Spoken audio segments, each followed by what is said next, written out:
karena bisnisnya lagi bangkrut. Lalu kemudian ibu sedang bermanuver untuk 2024. Ada singkatan baru, ASU namanya. Anis Susi. ASU namanya. Anis Susi. ASU namanya. Huk huk huk huk huk huk huk huk huk. Asu, asu, asu.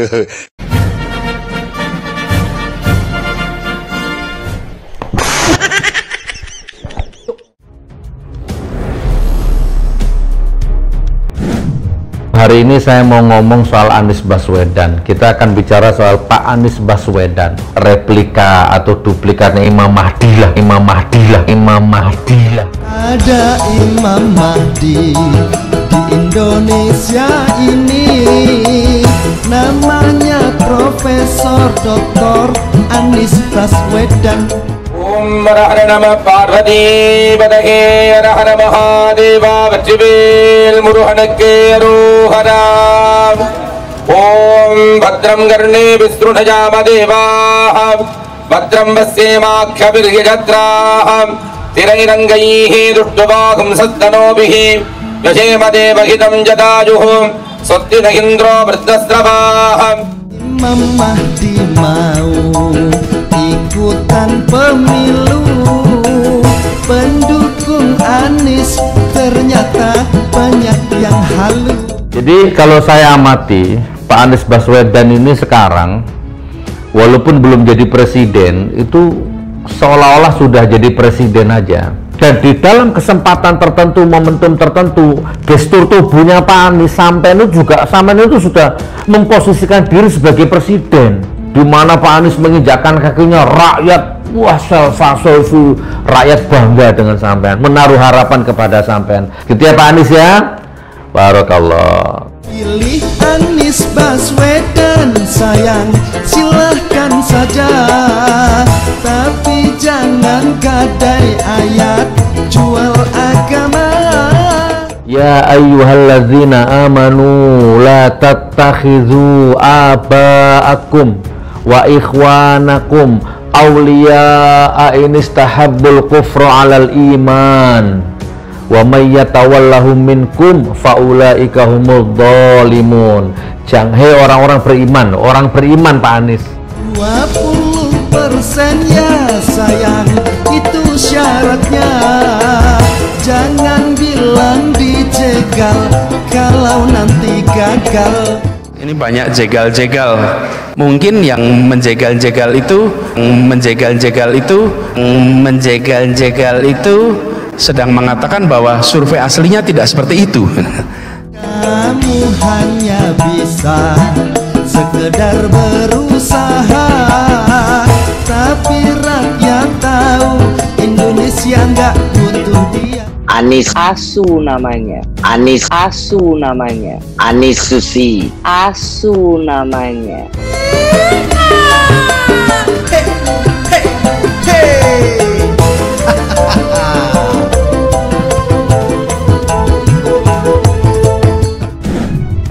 Saya menggunakan contoh Jakarta Bapak Ibu sekalian, bukan tempat lain. Mulai dari sekarang kita tata agar kota-kota kita ketika nantinya menjadi kota yang besar, dia menjadi kota yang layak huni. 5 tahun Tuhan izinkan, kasih ke orang yang pintar ngomong bekerja. Ini fakta juga. Saya justru menemukan bahwa kemiskinan ekstrim itu adanya tidak di pelosok yang jauh sana, tapi kemiskinan ekstrim itu adanya justru di pusat pemerintahan, di pusat negara kita, di Jakarta. Kan lo gubernurnya, gimana sih?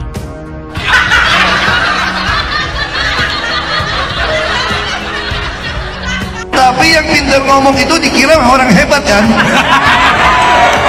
Kalau kita jadi pejabat kan jadi tontonan kan? Jadi etalase mempertontonkan karakter sejati. Inilah wajah ketimpangan yang ada. Kenapa ayam kalau berkokok matanya ditutup? Tahu jawabnya? Karena ayam sudah hafal teksnya.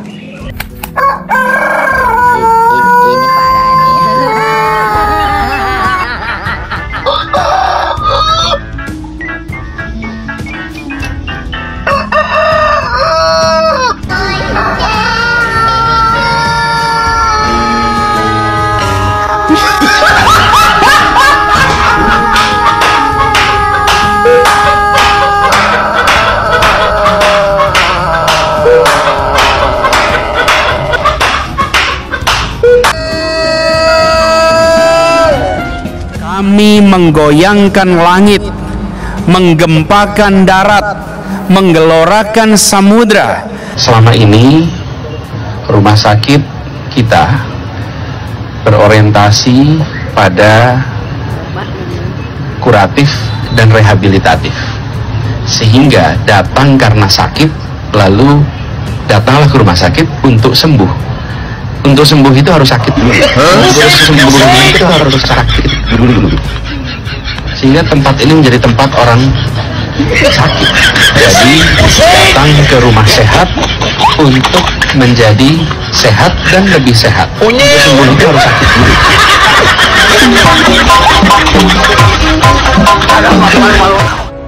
Kenapa Bapak pengen jadi presiden? Apa yang ingin Bapak perbaiki dari Indonesia?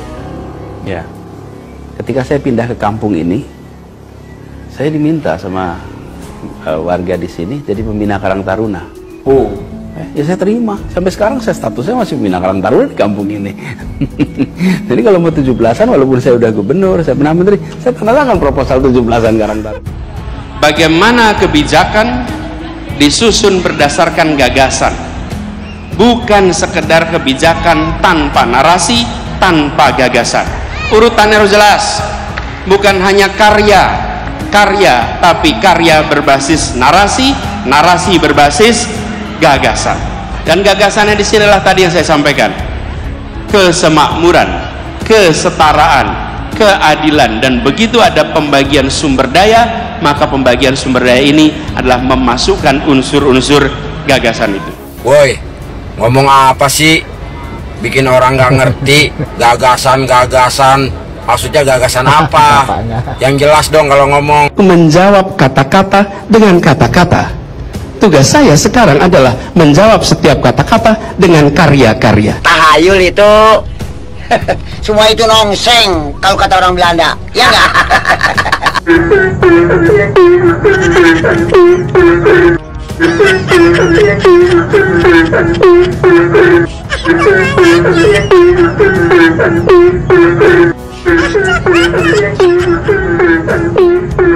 Gagasannya apa? Begini, urutan membangun itu prioritas nomor 1 bicara transportasi. Apa alat transportasi yang dimiliki oleh hampir setiap orang? Mayoritas akan menjawab sepeda motor. Bukan. Alat transportasi yang dimiliki semua orang adalah kaki. Alat transportasi Anies.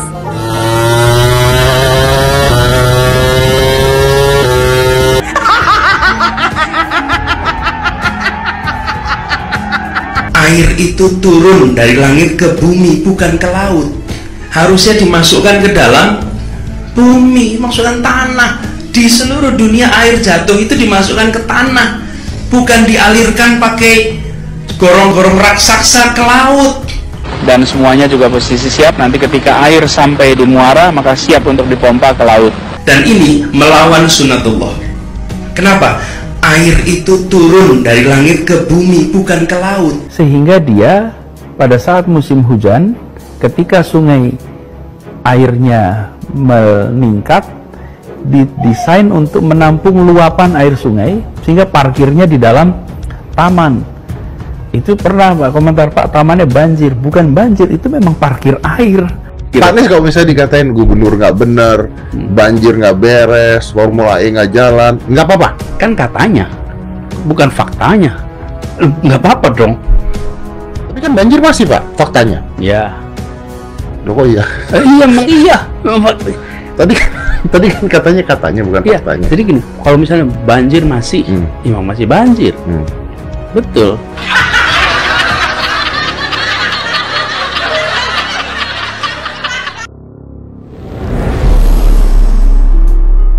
Bakal Capres Koalisi Perubahan untuk Persatuan KPP Anies Baswedan menemui ex-Menteri Kelautan dan Perikanan Susi Pujastuti di Kabupaten Pangandaran, Jawa Barat pada Senin 24 Juli. Susi pun mengaku membahas politik dengan Anies pada saat pertemuan itu.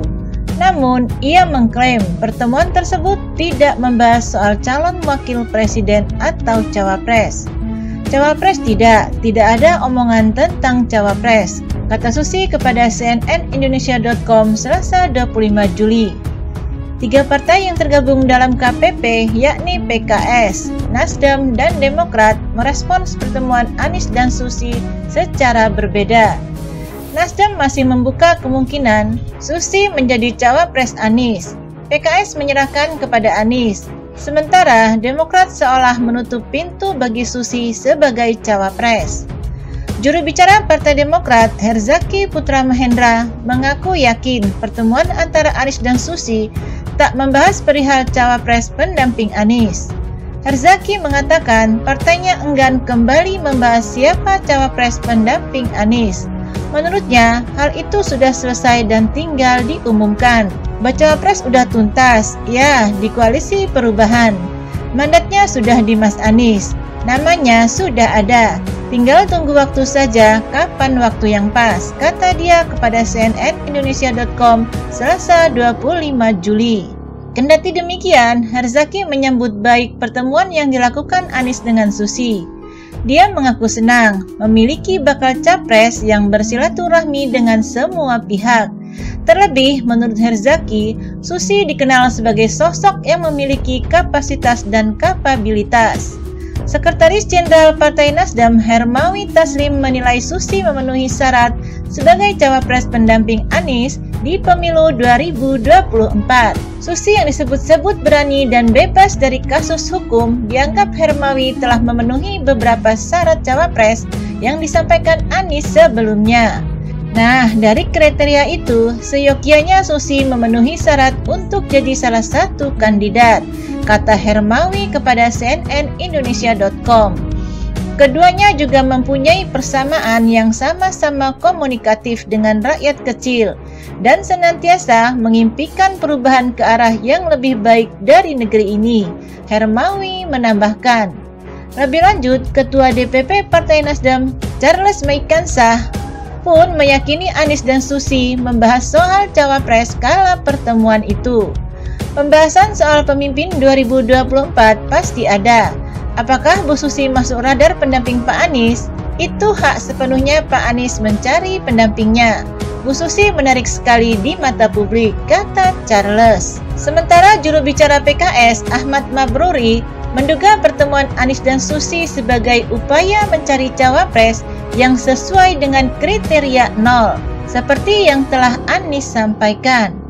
Kendati demikian, Mabruri enggan berspekulasi apakah pertemuan itu turut membahas peluang Susi menjadi cawapres. Mesti ditanya ke Mas Anies langsung. Mungkin Mas Anies lagi cari kriteria 0, kata Mabruri saat dihubungi kemarin. Kan cawapres sudah diserahkan ke Mas Anies. PKS ikut kesepakatan saja, imbuhnya. Anies hingga kini belum menentukan siapa cawapres pendamping dirinya di Pilpres 2024 mendatang.